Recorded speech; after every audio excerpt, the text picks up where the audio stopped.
तभी सावित्री भी अपने लिए वर पसंद करके लौट आई। उसने आदरपूर्वक नारद जी को प्रणाम किया। नारद जी ने उसका विवाह योग देखकर राजा अश्वपति से पूछा कि आपने इसके योग्य वर खोजा है या नहीं। राजा ने बताया कि मैंने सावित्री को वर खोजने के लिए भेजा था।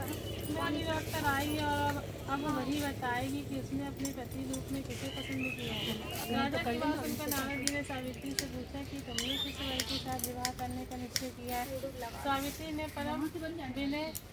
परम विनम्र हो हाथ जोड़कर निवेदन किया कि महाराज राजा धुम्रसेन का राज्य रुक्मी ने छीन लिया है और वे अंधे होकर रानी के साथ वन में रहते हैं। उनके एकमात्र पुत्र सत्यवान को ही मैंने अपना पति बनाने का निश्चय किया है। सावित्री के ऐसा कहने पर नारद जी ने राजा अश्वपति से कहा कि आपकी कन्या ने वर खोजने में निसंदेह भारी परिश्रम किया। सत्यवान गुणवान और धर्मात्मा है। वह रूपवान और समस्त शास्त्रों का ज्ञाता है।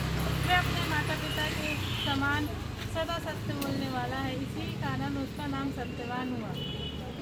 जिस प्रकार समुद्र रत्नों की राशि है उसी भांति सत्यवान सभी सद्गुणों का भंडार है।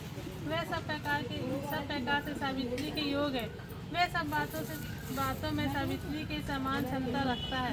इतना कुछ होते हुए भी उसमें एक भारी दोष है जिसके सामने ये सभी गुण फीके से पड़ जाते हैं। वह अल्पायु है और 1 वर्ष की समाप्ति पर उसकी मृत्यु हो जाएगी।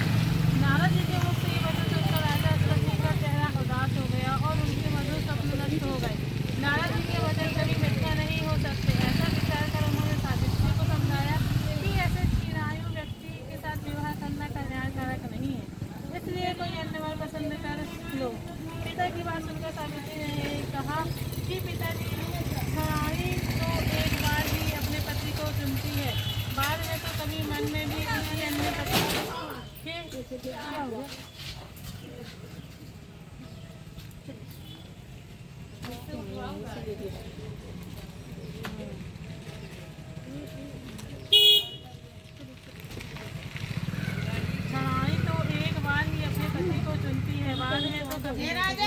मन में भी किसी अन्य पति के खोजने का विचार नहीं कर सकती।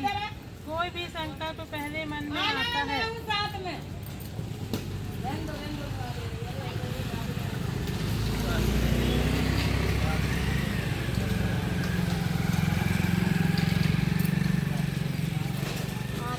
फिर वाणी से कहा जाता है, कहने के पश्चात उसे करना ही होता है, चाहे वह शुभ हो या अशुभ। मैंने जिसे एक बार अपने मन से पति स्वीकार कर लिया है वही मेरा पति होगा।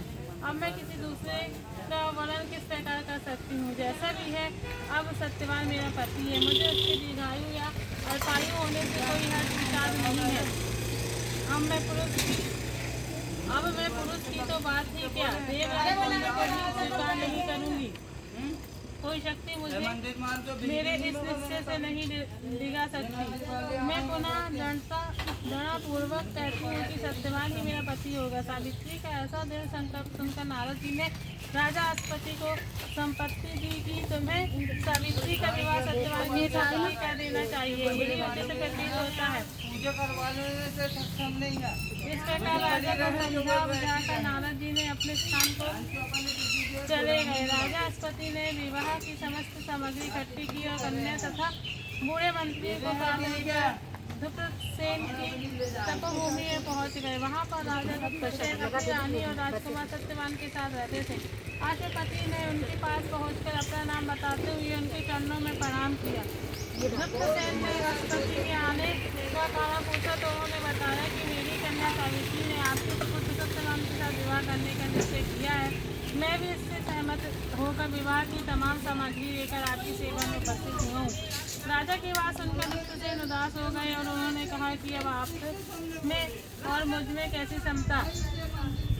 आप राजा थी न राजा और मैं राज्य भ्रष्ट रंग, इस पर भी हम दोनों अंधे हैं, निर्धन हैं और वन में रहते हैं।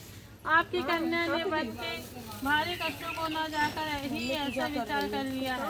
महाराजा अश्वपति ने कहा कि सावित्री ने